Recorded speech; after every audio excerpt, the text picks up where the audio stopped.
Todd Leary, the Todd Father, brought to you by MyJumpShot.com for all of you that know someone that needs to improve their jump shot. One way to do that. That's with Todd Leary at MyJumpShot.com. How's it going, man? Man, it's awesome. How could you not wake up in a good mood on a Monday with this weather?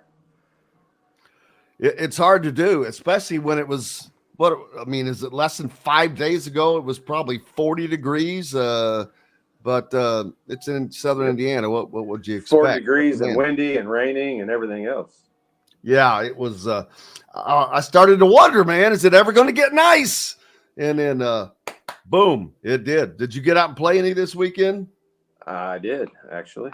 Of course I did. Took advantage of that.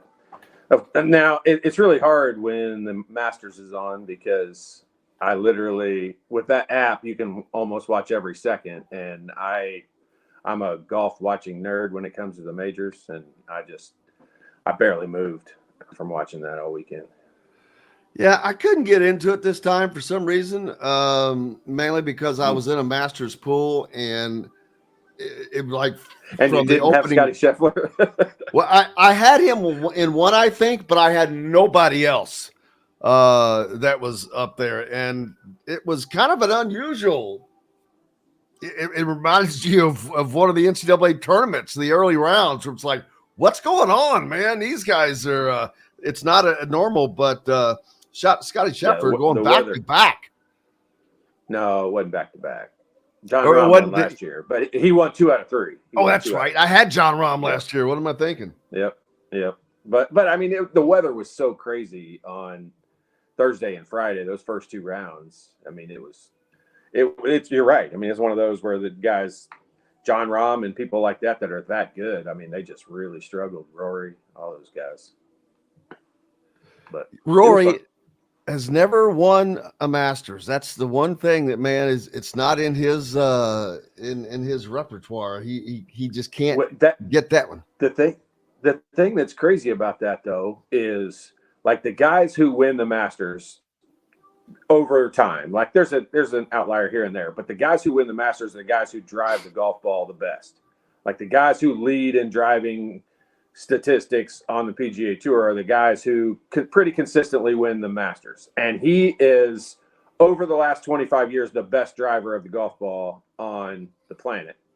And that's the one major, if you'd have said going into his career, the one he'll win 5 times, it'd be that one.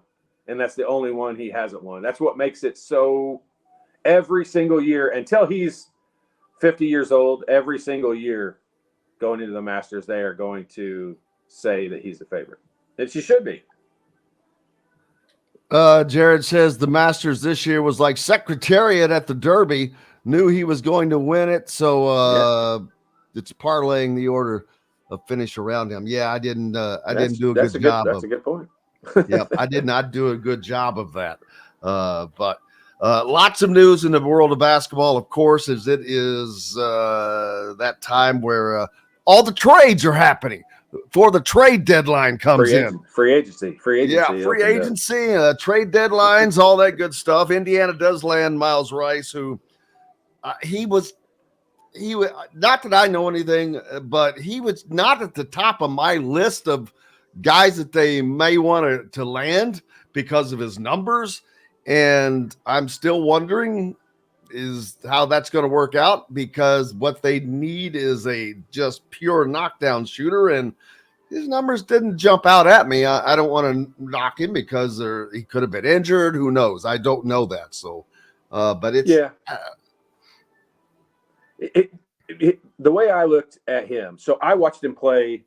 I watched Washington State play one full game during the year, and it was probably back in mid-January, and he was 5 for 6 from the 3-point line. Like he was on fire.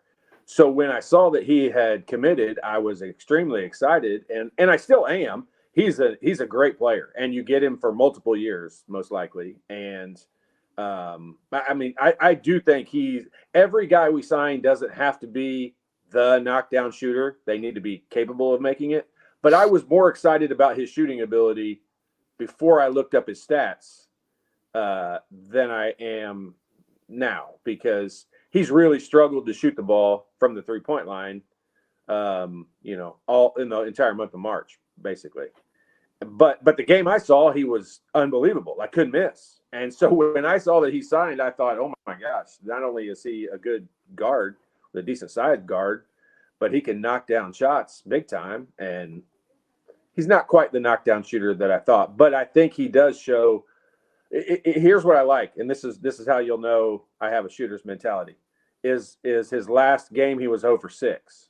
Well, most guys once they're about 0 for 2, they quit shooting. And so he must be a decent shooter for the coach to allow him to continue to shoot to get to 0 for 6. Yeah, hey, keep putting them up, man. Keep putting them up. Yeah. I've always been a law of averages guy. They're going to go in eventually. And the thing is, though, they have plenty of open spots. So this is not the last guy that they're going to land that is a guard, that is a shooter. There are more that they are looking at, that they have visiting, and so there's going to be somebody else, and maybe it's not necessarily his shooting that they're bringing him in for. I'm not in those meetings, so I don't know that.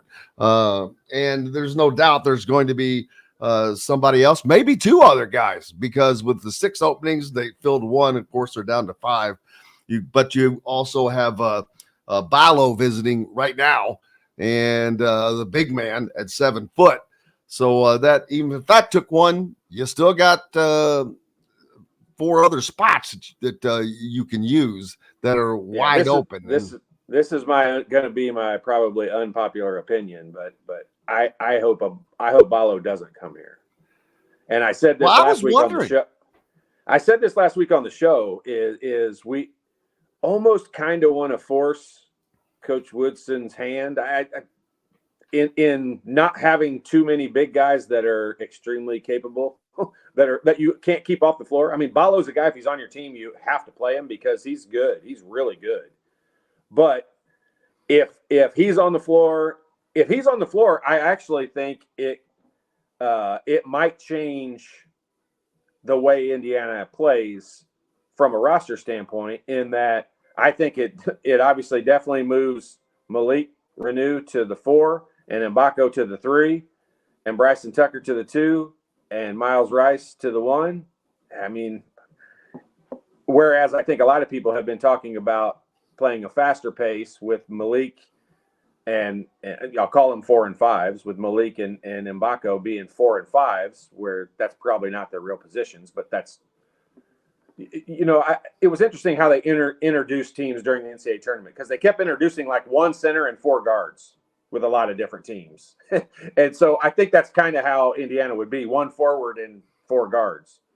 But I don't know. It's hard to say you would want to turn down a player like Ballo.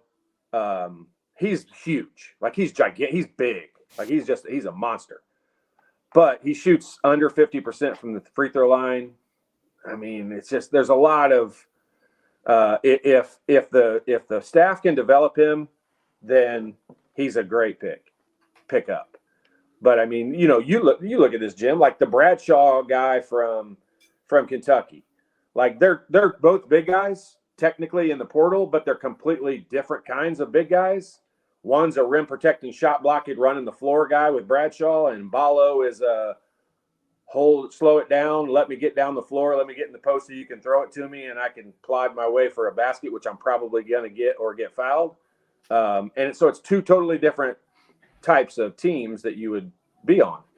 And so I personally, doesn't mean I'm right, but I personally would rather have a Bradshaw kind of guy, a rim protector, a up and down the floor type team, rather than plodding up and down the court, waiting for your big guy to get down the court. Yeah, because there's no way that if I'm guarding him, or I'm the coach guarding him, I'm foul the hell out of him. I don't like a guy who cannot shoot free throws, that can't shoot free throws. And when you're under 50%, which is damn near impossible, I mean, you should be able to shut your eyes and hit 50% almost. And if it was a grading scale, Jim, if it was a grading scale and you were, some guys miss free throws, but their form looks pretty good and they just probably don't have good touch and all that. That's one thing. That's not this guy's case. He shoots more free throws that hit the backboard first. I think I saw him miss one that missed wide right this year. Didn't even touch the rim. And I watched a lot of their games. I enjoyed watching them play, but he's a bad free throw shooter. Like there's no getting around. He's one of those guys. You saw the guy in the tournament this year, I think, from Alabama that shoots the one-handed free throw. Like I'd almost get Ballo to start shooting underhand anything, like the old two-hand granny ball. He could be worse. You could not be worse than what he is. That's not possible. Could myjumpshot.com help him? Yeah, I mean, or is he beyond repair? No. That's almost laughable to say because you could help him. Like, not to be a jerk about it, but I mean, anybody could help this guy get better. If they would just work on it, he's going to get better. Like you can't practice free throws. I don't care what your form is and not get better at it with some repetition. Now he could clearly fix a couple of things and be better. Yes, myjumpshot.com would definitely help him out. And especially with the fact that Indiana has been a very, very poor free throw shooting team overall. I don't know that adding someone who is even going to you're allowed to say that worse. You're allowed to say that when they're last in the Big Ten. You're fully allowed to go ahead and say that. And that's not going to help matters when you're already bad. Right. Yeah. No, it's that. I mean, let's look at this. This is crazy to say, but I mean, 1 week ago, right now, when you and I are sitting here doing the show, the national championship game hadn't even taken place yet. It seems like it was a month ago now already. But usually when that game's over, us nerds as basketball fans, our season's kind of like we're in hiding for a while from a TV standpoint. There's nothing to watch. Like there's nothing to do. And that's not the case anymore. With the portal, it's almost like every day I'm looking at my phone to see what the new news is, like what's going on, who's going where, like not just for Indiana, like, I mean, Mark Pope going to Kentucky, like all the different things going on. Like, it's just so interesting to look and see the landscape of basketball and how it's changed so much. But you have the ability to kind of pick, like it is free agency. You have seen these guys play and you're just because a guy is this is hard to say because my version of what I want Indiana to be and Mike Woodson's, I'm just going to say are not parallel. Like we don't like, he likes a slower throw it in the paint type game. And as a college basketball fan, I kind of enjoy more of the up and down, I think UConn, I know I'm jumping all over the place here, but I think UConn is a good example this year because the thing I thought about Danny Hurley that I thought he did the best job of was, I'll use the Secretariat reference that we had earlier, is he rode the horse that was working for him. And so he was not afraid to put the big guy Klingon on the bench for an extended period of time, even when he didn't have foul trouble. If their team was playing well, like the Johnson guy, I think was his name, that came in off the bench, the center that was more of the alley-oop dunk kind of guy, when they had things going well, even in the national championship game, Klingon didn't have foul trouble, but they left him on the bench because that was working. Going up and down the court, putting Edie in a tough position. And it wasn't just that game. It was multiple games throughout the season. I thought he did a good job of going with using what was working for the team at the time. And I think that's something a lot of coaches don't do, and that they kind of go back into the old Coach Knight of, this is my team and this is the way I'm going to play and we're going to play this way and it's going to win. And when it's working, it's great. But when it's not working, it's not great and it's not fun to watch. And I just don't want this team to be a plodding it down the court, trying to win 60-55 kind of team.